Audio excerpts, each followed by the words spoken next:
Good morning students and my dear friends, today is 1st of June 2023 Thursday. Lecture start करने से पहले अगर आपको बिजनेस स्टैंडर्ड और मिंट की पीडीएफ चाहिए तो आप इनकी रिस्पेक्टिव वेबसाइट्स पर लॉगिन कर सकते हैं। इसके अलावा आप मुझे Telegram channel, Twitter, ResearchGate, Facebook और इंस्टाग्राम पर भी इन प्लेटफॉर्म्स पर भी आप मुझे फॉलो कर सकते हैं। रिकमेंडेड प्ले स्पीड है इस वीडियो की 1.25x। Thought of the day is victory has 1000 fathers but defeat is an often.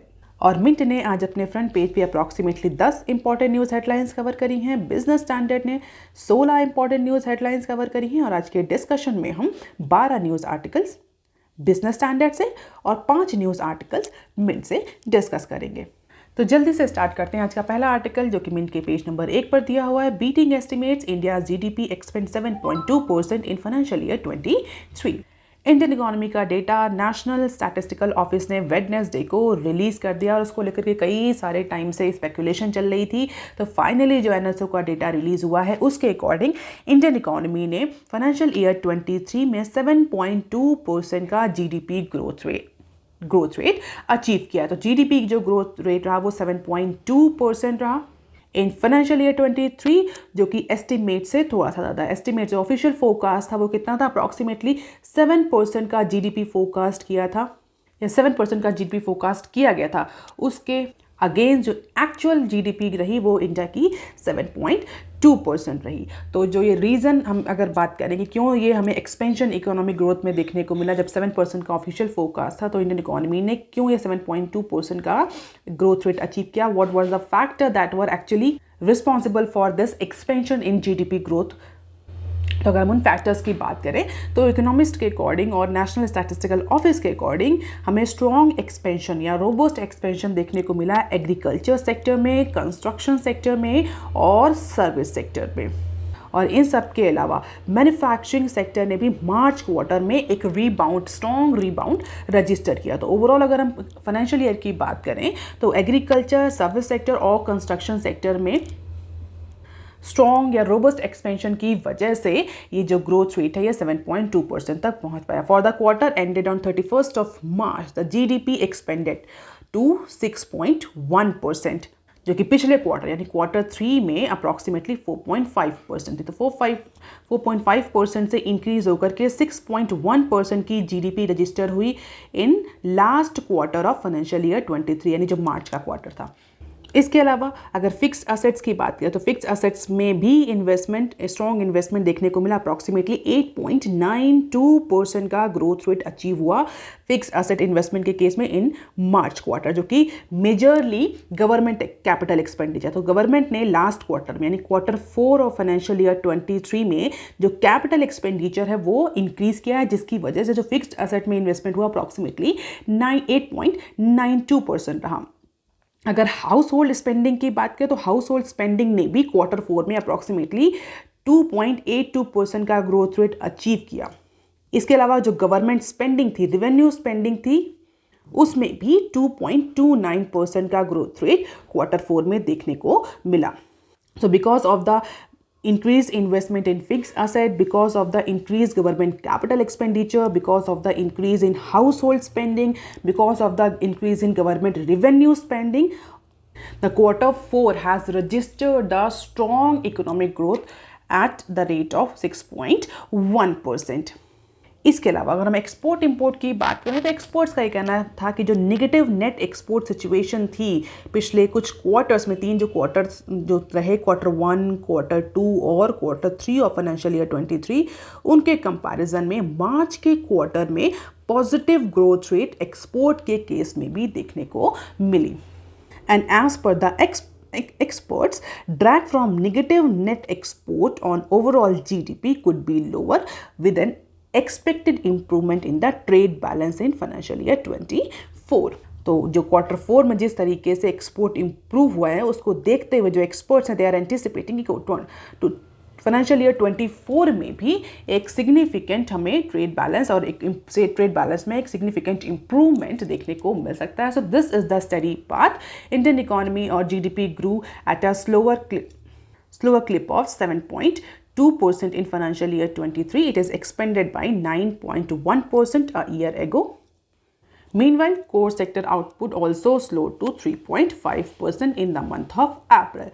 तो अगर हम सारे क्वार्टर्स को देखें, Q1, Q2, Q3 और Q4 ऑफ फाइनेंशियल ईयर 23, तो जो मेजरली जो जीडीपी ग्रोथ रेट अचीव हुआ है because of the performance in Q4, Q1, Q2 और Q3 में हमें उतनी स्ट्रॉन्ग परफॉर्मेंस, इतनी स्ट्रॉन्ग जीडीपी ग्रोथ रेट देखने को नहीं मिली. So this is the quarterly GDP growth in terms of percentage year on year basis. Q1 of financial year 20, Q1 of financial year 21, Q1 of financial year 22, Q4 of financial year 23.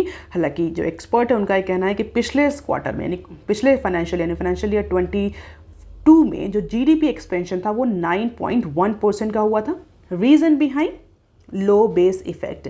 वो expansion हमें इस financial year में कम देखने को मिल रहा है क्योंकि इस बार पॉजिटिव फाइनेंशियल ईयर 22 से अगर कंपेयर करें तो उसमें ऑलरेडी जो इंडियन इकोनॉमी थी वो रिकवर कर चुकी थी. And that is why in financial year 22 expansion seems larger in comparison to financial year 23. तो फाइनेंशियल ईयर 22 में लो बेस इफेक्ट की वजह से 9.1% का एक्सपेंशन देखने को मिल रहा था. हालांकि वो एक्सपेंशन इस फाइनेंशियल ईयर में थोड़ा सा डिक्लाइन हुआ है. अगर हम बात करें 8 कोर सेक्टर की, जो IIP के industrial index of industrial productivity, जो IIP के 8 कोर सेक्टर हैं, कौन कौन से हैं? Coal, crude oil, natural gas, refinery product, fertiliser, steel, cement and electricity. तो अप्रैल 2023 के according coal, fertiliser, steel, cement, इन सेक्टर में हमें एक्सपेंशन देखने को मिला है, जबकि crude oil, natural gas, refinery products और इलेक्ट्रिसिटी, इनके केसेस में हमें कॉन्ट्रैक्शन देखने को मिला है as per the ministry of statistics and programme implementation. जो ग्रोथ एरियाज है वो हम डिस्कस कर चुके हैं. इन्वेस्टमेंट, फिक्स कैपिटल में इन्वेस्टमेंट बढ़ा है, हाउस होल्ड स्पेंडिंग बढ़ी है, गवर्नमेंट एक्सपेंडिचर बढ़ा है, जिसकी वजह से Q4 में जो एक सिग्निफिकेंट इकोनॉमिक ग्रोथ हमें देखने को मिली. अब देख लेते हैं इसके साथ एक और शॉर्ट न्यूज़ है जो उसके साथ ही एसोसिएटेड है, उसको भी यहीं डिस्कस कर लेते हैं. Core sector growth falls to 6 month low. जैसा कि अभी हमने डिस्कस किया कि Q4 में जो जीडीपी ग्रोथ रेट है वो तो इंक्रीज हुआ, लेकिन अगर हम आउटपुट की बात करें, IIP आउटपुट की, स्पेशली जो 8 कोर सेक्टर हैं उनके आउटपुट की बात करें, तो अप्रैल के मंथ का डेटा पब्लिश हुआ है और उसके अकॉर्डिंग जो कोर सेक्टर ग्रोथ है वो अपने 6 महीनों के लोवेस्ट पॉइंट पर पहुंच गई है. So output in India's core sector industry slipped to a 6 month low, that is approximately 3.5% in the month of April. तो अप्रैल के मंथ में कोर सेक्टर जो 8 कोर सेक्टर है उनका आउटपुट 3.5% तक रहा. और मेजरली जो 8 कोर सेक्टर हैं, इंपॉर्टेंट कोर सेक्टर, उनमें से 4 ने कॉन्ट्रैक्शन रजिस्टर्ड किया as per the official data released on Wednesday. और अगर इस 3.5 यानी अप्रैल के डेटा को लास्ट ईयर यानी 2022 या फाइनेंशियल ईयर 22 के डेटा से कंपेयर करें तो लास्ट ईयर फाइनेंशियल ईयर 22 के अप्रैल मंथ में जो IIP था, जो ये 8 कोर सेक्टर है, उनका जो आउटपुट था वो 9.5% था. और अगर इस एप्पल के डेटा को इमीडिएटली मार्च डेटा से कंपेयर करें, मार्च 23 के डेटा से कंपेयर करें, तो मार्च में जो IIP था वो 3.6% था. तो पिछले मंथ के कंपैरिजन में भी डिक्लाइन देखने को मिल रहा है. और लास्ट ईयर से अगर कंपेयर करें, लास्ट ईयर के डेटा से कंपेयर करें तो भी हमें सिग्निफिकेंट डिक्लाइन देखने को मिल रहा है in terms of core sector growth. अब देख लेते हैं article number 2, that is on page number 1 of Mint paper. SEBI moves to deter promoters from misusing FPI route. Security and exchange board of India ने फिर से एक draft proposal जो है वो फ्लोट किया है फॉरेन पोर्टफोलियो इन्वेस्टमेंट और फॉरेन पोर्टफोलियो जो इन्वेस्टर्स हैं उन पर कुछ रेगुलेशन लगाने के लिए. तो क्या प्रपोजल है? सेबी ने प्रपोज किया है कि जितने भी FPI हैं with investment concentrated in single stock और stocks of a business group should provide the granular information on beneficial ownership to the custodian. इसका मतलब क्या हुआ? इसका मतलब ये हुआ कि ऐसे foreign investors, specially portfolio investors, जिन्होंने केवल और केवल किसी एक सिंगल शेयर या सिंगल स्टॉक में इन्वेस्ट किया है या केवल सिंगल कंपनी के ग्रुप स्टॉक्स में इन्वेस्ट किया है, उन सारे फॉरेन पोर्टफोलियो इन्वेस्टर्स को अपनी बेनिफिशियल ओनरशिप की डिटेल और माइन्यूट इंफॉर्मेशन भी कस्टोडियंस को प्रोवाइड करनी पड़ेगी. तो बेसिकली जिस तरीके से अभी हमें राउंड ट्रिपिंग के केसेस देखने को मिल रहे हैं और चाइनीज़ इन्वेस्टमेंट जो कई कंट्री से रोटेट होकर के इंडिया में आ रहा है, इस तरह की प्रैक्टिसेस को रिमूव करने के लिए, इस तरह के प्रैक्टिसेस को रोकने के लिए security and exchange board of India ने ये प्रपोजल रखा है कि ऐसे जितने भी एफपीआई जो केवल एक सिंगल कंपनी में, instead of having the diversified portfolios, those who are only investing any single stock और stock of a particular business group, they need to provide, they have to provide the granular means detail information about the beneficial ownership, क्योंकि actually में उस investment का कौन owner है, उस investment से जो बेनिफिट आ रहा है वो किसको डिस्ट्रीब्यूट किया जा रहा है, कौन उस इन्वेस्टमेंट से जो प्रॉफिट है उसको ले रहा है। सो इंडिया जो मार्केट रेगुलेटर्स है उसने बेसिकली डिस्क्लोजर रिक्वायरमेंट, जो ऑफशोर इन्वेस्टमेंट है, जो ऑफशोर फंड्स आ रहा है स्टार्टअप्स में या कंपनीज में या स्टॉक्स में, उनके डिस्क्लोजर रिक्वायरमेंट को और ज़्यादा टाइट करने की बात कही है। क्योंकि अगर आप एफपीआई से इंफॉर्मेशन डिस्क्लोज करवा रहे हैं बेनिफिशियल ओनरशिप की, तो definitely being an Indian company आपको उसको डिस्क्लोज करना पड़ेगा कि आपका जो इन्वेस्टमेंट है, जो ओवरसीज इन्वेस्टमेंट है, वो कहाँ से आ रहा है, कौन उसके एक्चुअल बेनिफिशियल ओनर है। तो वेडनेसडे को security and exchange board of India ने एक कंसल्टेशन पेपर जो है वो रिलीज़ किया है और इसी में ये प्रपोजल रखा गया है कि जो एफपीआईज हैं, जो ऑफशोर फंड्स हैं, उनके बेनिफिशियल ओनरशिप को लेकर के अब जो कंपनीज हैं वो ज़्यादा से ज़्यादा डिस्क्लोजर करें। और डेफिनेटली अगर उन्हें डिस्क्लोजर करना है तो उन्हें अपने एफपीआई से वो बेनिफिशियल ओनर्स की ग्रैन्युलर इन्फॉर्मेशन भी मांगनी पड़ेगी। Reason behind this move is intended to prevent the promoters of Indian companies from abusing the FPI routes to circumvent the minimum public shareholding norms. तो कई सारे norms को अवॉइड करने के लिए जनरली जो इंडियन इन्वेस्टर्स हैं वो राउंड ट्रिपिंग करते हैं, and that is why SEBI wants to implement this new norm on FPIs. और अगर आप देखें ये कंटेक्स्ट, सेबी ने कब ये कंसल्टेशन पेपर फ्लोट किया है, जबकि supreme court of India appointed जो एक्सपर्ट कमेटी थी उसने ये ऑब्जर्व किया है कि जो रेगुलेटर है वो स्ट्रगल कर रहा है, जो अडानी ग्रुप्स हैं उनके इन्वेस्टर्स या उनके बेनिफिशियल ओनर्स की इंफॉर्मेशन पाने के लिए। और कई टाइम से सेबी ने जो है वो सुप्रीम कोर्ट को बोला भी है कि उन्हें अडानी ग्रुप के जो ओवरसीज़ इन्वेस्टमेंट हैं उनकी इंफॉर्मेशन नहीं मिल पा रही। Approximately 13 FPI, 13 portfolio investors, foreign portfolio investors ऐसे हैं जो कि अल्टीमेट बेनिफिशरीज हैं अडानी ग्रुप में, लेकिन because of the certain disclosure norms SEBI को उनकी इंफॉर्मेशन नहीं मिल पा रही है, and that is Y SEBI जो अपनी इंक्वायरी है अडानी ग्रुप के अगेंस्ट वो कंप्लीट नहीं कर पा रही। और सेबी ने अप्रॉक्सीमेटली 6 महीने का टाइम मांगा था, हालांकि सुप्रीम कोर्ट ऑफ इंडिया ने कम टाइम दिया था सेबी को। ये न्यूज़ भी हम कई बार कवर कर चुके हैं। तो इसी पर्टिकुलर केस के बाद, इसी पर्टिकुलर ऑब्जर्वेशन के बाद सेबी ने ये कंसल्टेशन पेपर जो है वो फ्लोट किया। लेट अस सी कि ये कितना अप्रूव होता है, क्या सेबी एफपीआईज रिलेटेड जो नॉर्म्स हैं इनको इंप्लीमेंट कर पाती है या नहीं। आप देख लेते हैं article number 3 that is given on page number 1 of Mint paper. India reopen bids for $10 billion chip plan.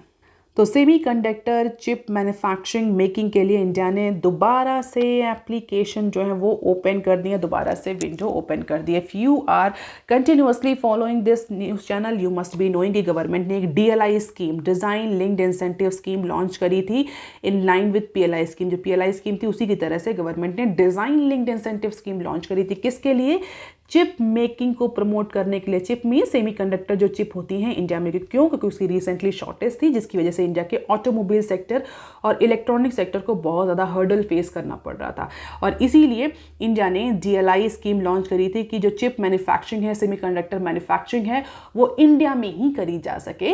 और इंडिया की जो डिपेंडेंसी है ताइवान, नीदरलैंड और USA पर इस चिप मैन्युफैक्चरिंग और चिप को लेकर के वो रिड्यूस हो। और उसके लिए DLI स्कीम गवर्नमेंट ने लॉन्च करी थी। 2022 में 3 एप्लीकेंट्स आए थे, 3 एस्पिरेंट्स आए थे जिन्होंने एप्लीकेशन या अपना टेंडर इसमें डाला था, अपने ऑप्शंस डाले थे। हालांकि गवर्नमेंट वो उनमें से किसी को भी जो फाइनेंशियल DLI स्कीम है इसके तहत किसी को भी फाइनेंशियल इंसेंटिव नहीं मिलता, मतलब तीनों में से कोई भी क्वालिफाई नहीं कर पाया था इस DLI स्कीम में। और उसके बाद से गवर्नमेंट ने ये स्कीम को क्लोज कर दिया था। बट फाइनली गवर्नमेंट ने फिर से एप्लीकेशंस जो हैं वो रीओपन किए हैं for its ambitious chip making programme. और इंडिया का जो इंडिया सेमीकंडक्टर मिशन है ISM जिसको हम बोलते हैं, जिसमें अप्रॉक्सीमेटली $10 बिलियन का एस्टिमेशन किया जाएगा, अप्रॉक्सीमेटली $10 बिलियन का प्रोग्राम है ये। इसमें दोबारा से गवर्नमेंट ने फ्रेश एप्लीकेशंस इनवाइट किए हैं जो कि 1 जून से आने शुरू हो जाएंगे। हालांकि इसमें दोनों ही तरह के एप्लीकेंट, चाहे वो नए एप्लीकेंट्स हों चाहे वो एग्जिस्टिंग एप्लीकेंट्स हों, वो अपने प्रपोजल को सबमिट कर सकते हैं। तो $10 बिलियन के आउटले के साथ गवर्नमेंट ने फिर से इंडिया सेमीकंडक्टर मिशन के तहत जो एप्लीकेशंस हैं वो इनवाइट किए हैं। The ministry of electronics and information technology के अकॉर्डिंग ये जो मॉडिफाइड सेमीकंडक्टर इंडिया प्रोग्राम है, इसके तहत जो गवर्नमेंट ने एप्लीकेशंस रीओपन किए हैं, दिसंबर 2024 तक ये विंडो ओपन रहेगी। हालांकि अगर पहली बार की बात करें यानी 22 में जो गवर्नमेंट ने ये विंडो ओपन करी थी, केवल 45 दिन के लिए करी थी, बहुत शॉर्ट टाइम के लिए विंडो ओपन करी थी, और उसी से लेसन लेते हुए, उसी एक्सपीरियंस से लर्न करते हुए गवर्नमेंट ने इस बार इसको लेंदी या लॉन्गर पीरियड ऑफ टाइम के लिए ये प्रोग्राम को या इस विंडो को ओपन करके रखा है। अब देख लेते हैं one short news articles from Mint. APSEZ auditor flag 3 deals। तो अडानी पोर्ट और स्पेशल इकोनॉमिक जोन, जिसको हम शॉर्ट फॉर्म में APSEZ के नाम से भी जानते हैं, तो Adani ports and special economic zone के जो ऑडिटर हैं उन्होंने इनसफिशिएंट डिस्क्लोजर को लेकर के रेड फ्लैग रेज किया है over certain transactions of Adani group. तो कौन है ये इंडिपेंडेंट ऑडिटर? डिलॉयट ने कंसर्न रेज किया है ट्यूसडे को over the ports unit transaction with 3 entities, और कहा है कि सफिशिएंट डिस्क्लोजर अवेलेबल नहीं है इन ट्रांजैक्शंस को लेकर के।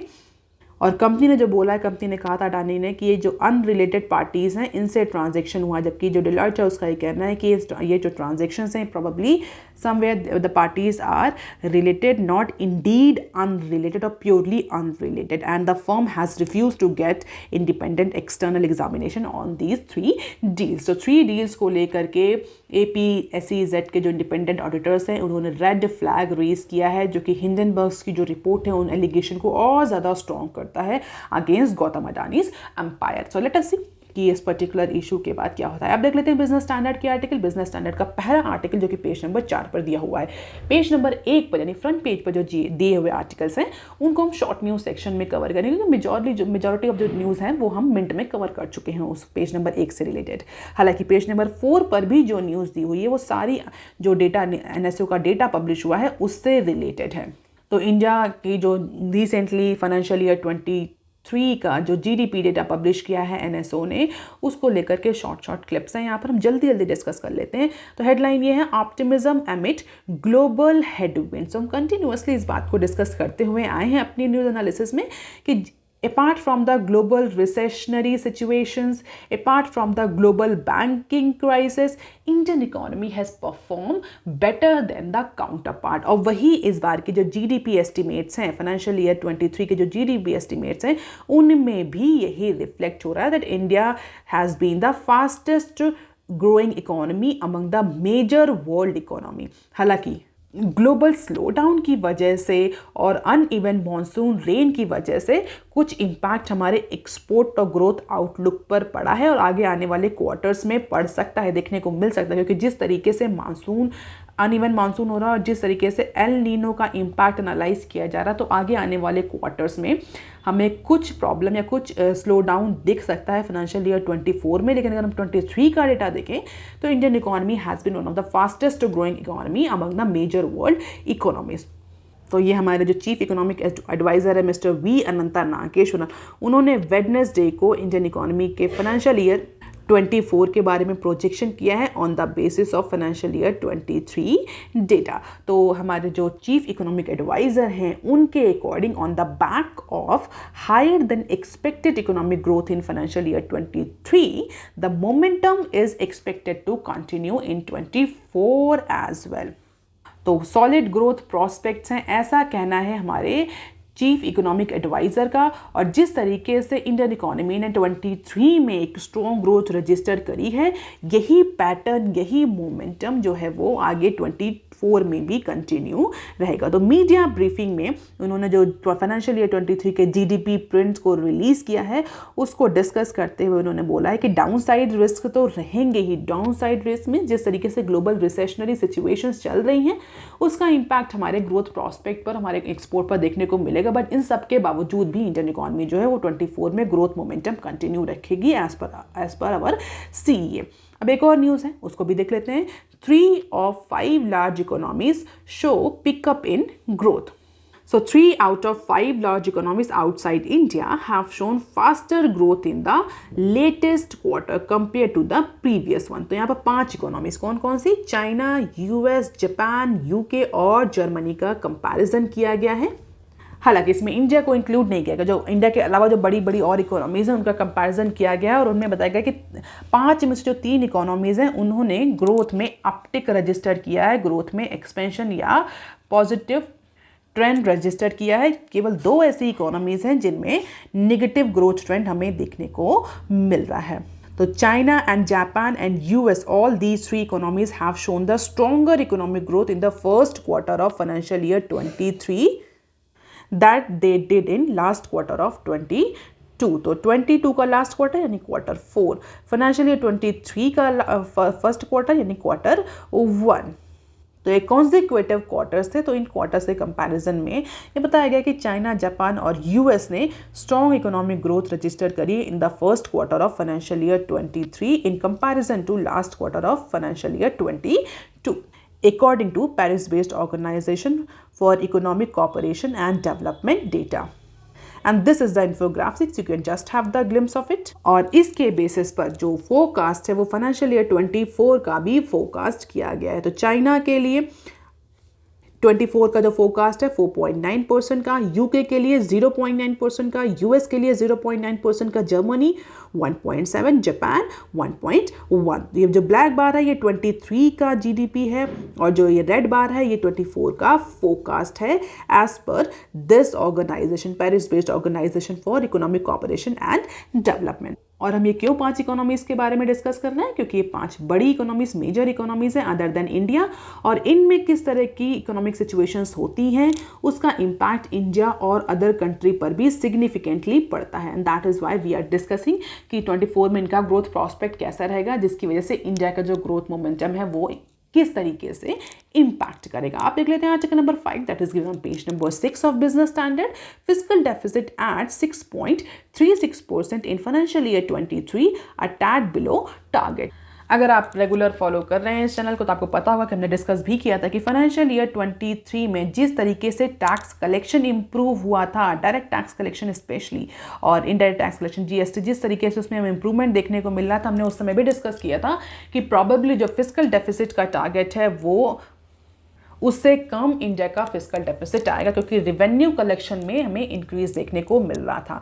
तो जो अभी रिवाइज्ड एस्टिमेट और जो रिसेंटली NSO ने डेटा पब्लिश किया है उसके according the central government marginally undershoot the fiscal deficit target, यानी 6.36% का जो फिस्कल डेफिसिट है वो रहा, जबकि टारगेट अगर फाइनेंशियल ईयर 23 के टारगेट की बात करें गवर्नमेंट ने कितना टारगेट रखा था तो 6.4% का फिस्कल डेफिसिट का टारगेट रखा था और एक्चुअल जो फिस्कल डेफिसिट आया है एज पर द डेटा वो 6.3% का आया है इन रिवाइज्ड एस्टिमेट्स।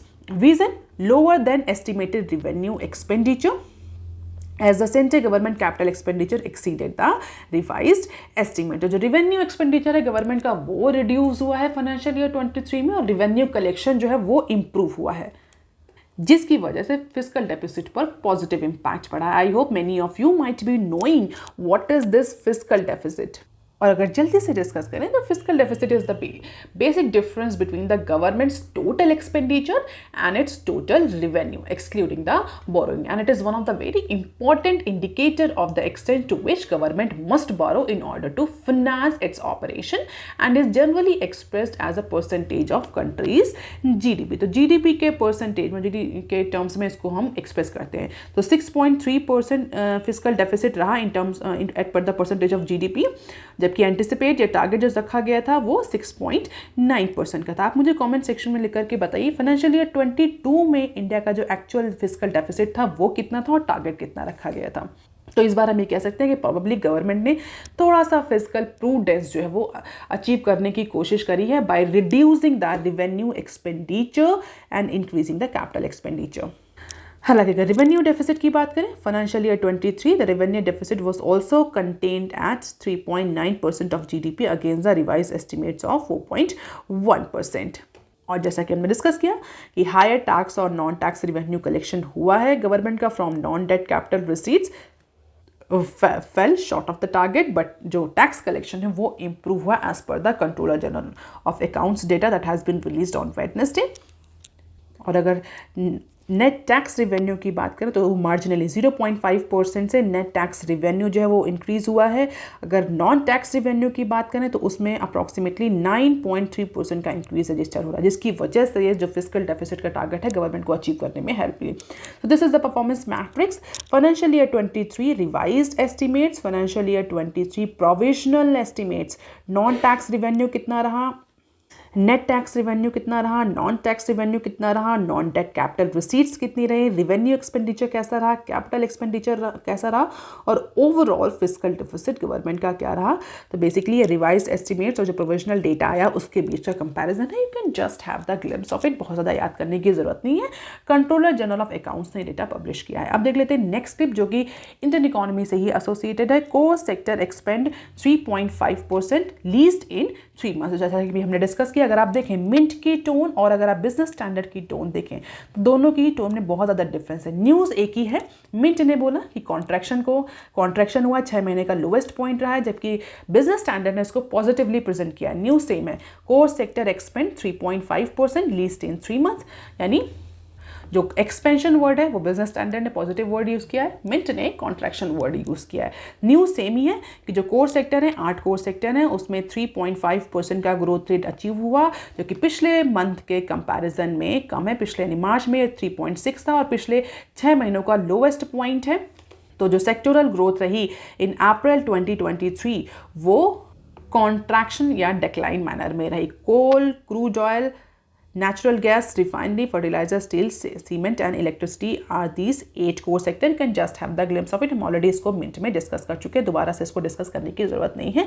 अब देख लेते हैं short news articles from business standard. India GDP growth 6.1% in Q4, 7.2% in financial year 23। ये न्यूज़ भी हम ऑलरेडी मिनट में कवर कर चुके हैं कि जो Q4 की ग्रोथ रेट रही वो 6.1% रही, और इसी क्वार्टर के स्ट्रॉन्ग परफॉर्मेंस की वजह से जो फाइनेंशियल ईयर 23 में जो इंडिया की जो ओवरऑल ग्रोथ रही वो 7.2% रही, above than the estimates of 7%। अब देख लेते हैं next clip. Disclosure norms for high risk FPI set to get stricter. जो सेबी ने जो नया ड्राफ्ट प्रपोजल फ्लोट किया है उसको लेकर के ही न्यूज़ है, जहां पर जो फॉरेन पोर्टफोलियो इन्वेस्टर्स हैं, स्पेशली ऐसे इन्वेस्टर्स जो कि सिंगल एंटिटी में इन्वेस्ट कर रहे हैं, उनके लिए ओनरशिप डिस्क्लोजर को लेकर के ज़्यादा और टाइटर नॉर्म आने वाले हैं। ये न्यूज़ भी हम मिनट में कवर कर चुके हैं। And this is a different types of FPI with exposure to Indian market. कितना एक्सपोजर है इंडियन मार्केट में, ये टेबल एक्स्ट्रा दी है बिजनेस स्टैंडर्ड ने, हालांकि मिंट ने भी ये न्यूज़ कवर करी है। आप थोड़ा सा इस न्यूज़ को, इस टेबल को देख सकते हैं, बहुत ज़्यादा इसको याद करने की जरूरत नहीं है। आप देख लेते हैं next clip. BFSI drives Q4 earnings to record है। जैसा कि अभी हमने डिस्कस किया मिंट में और बिजनेस स्टैंडर्ड में कि Q4 की जो परफॉर्मेंस रही है फाइनेंशियल ईयर 23 की वो स्ट्रॉन्ग रही है, उसकी वजह से ओवरऑल जो फाइनेंशियल ईयर की जीडीपी ग्रोथ रेट रही वो स्ट्रॉन्ग रहा है। तो उसी को लेकर Q4 में इंडियन कंपनीज ने कैसा परफॉर्म किया उसको लेकर के डेटा है। The earnings of Indian companies hit record high in financial year 23 specially in Q4 compare with their poor showing to the previous 2 quarters, यानी Q2 और Q3 में जो इंडियन आईएनसीज थी उनकी परफॉर्मेंस इतनी अच्छी नहीं रही, जबकि Q4 में उन्होंने स्ट्रॉन्ग ग्रोथ रजिस्टर करी।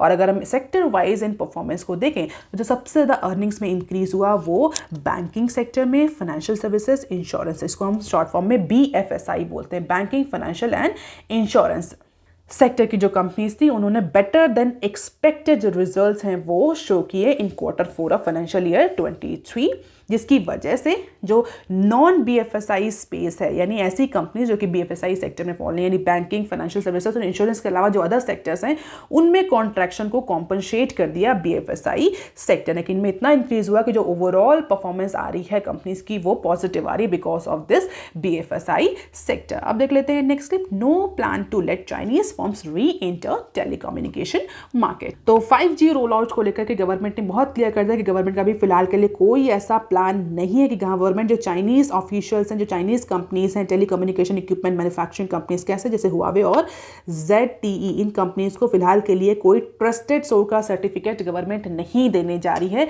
इक्विपमेंट रोल आउट के केस में। जो 4G इक्विपमेंट्स हैं, जो 5G इक्विपमेंट्स हैं, उन सर्विसेज को इम्प्लीमेंट करने के लिए जो इक्विपमेंट्स की ज़रूरत होती है वो इक्विपमेंट्स हमें जनरली बाहर से खरीदने पड़ते हैं। फिलहाल गवर्नमेंट ऐसे किसी भी मूड में नहीं है कि जो ZTE है और जो हुआवे है उसको गवर्नमेंट ट्रस्टेड सोर्स का सर्टिफिकेट दे, क्योंकि अगर हम बात करें किसी भी कंट्री में जो टेलीकम्युनिकेशन सेक्टर है वो एक क्रिटिकल इंफ्रास्ट्रक्चर सेक्टर है। उसमें जितने भी इक्विपमेंट है, जो भी चीज़ें यूज होती हैं, उसको एक प्रॉपर ट्रस्टेड सोर्स से ही खरीदना पड़ता है, क्योंकि किसी भी तरह का स्पाइंग इस सेक्टर में पूरी कंट्री की सिक्योरिटी को डिस्ट्रॉय कर सकता है। और गवर्नमेंट का जिस तरीके से चाइना को लेकर के ओरिएंटेशन है इंडियन गवर्नमेंट का, उसको देखते हुए फिलहाल इंडियन गवर्नमेंट इस मूड में नहीं है कि किसी भी चाइनीज टेलीकम्युनिकेशन इक्विपमेंट मैन्युफैक्चरर को ट्रस्टेड सोर्स का सर्टिफिकेट दिया जाए। तो फिलहाल चाइनीज फर्म को टेलीकम्युनिकेशन मार्केट में दोबारा से एंटर नहीं करने देना चाहती इंडियन गवर्नमेंट। और अगर हुआवे की बात करें तो हुआवे का 5G रोल आउट को लेकर के कई कंट्रीज में बैन है,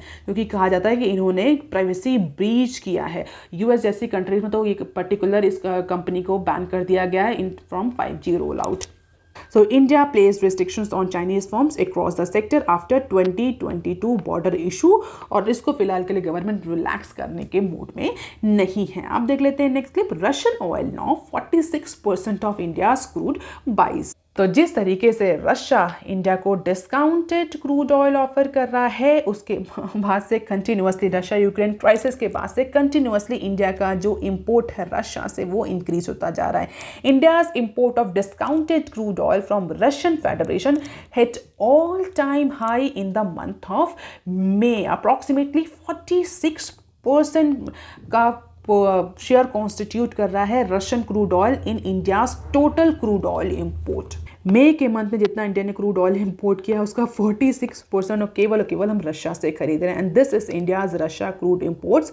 IOC, रिलायंस इंडस्ट्री, BPCL और टोटल बाइस, तो जो बड़ी बड़ी कंपनीज हैं वो कितना रशियन ऑयल खरीद रही हैं। IOC, रिलायंस इंडस्ट्री, BPCL जो मेजर कंपनीज जो रशिया को प्रेफर कर रही हैं। और अगर हम देखें तो मई से अप्रैल और मई ये 3 मंथ का डेटा दिया हुआ है और तीनों में एक सिग्निफिकेंटली इंक्रीज हमें देखने को मिला और ओवरऑल जो इंपोर्ट है उसमें भी इंक्रीज देखने को मिल रहा है। So this is one of the significant development in case of India's crude oil buy. So that is all for today, students. Please like, share and subscribe. Thank you. Have a nice day.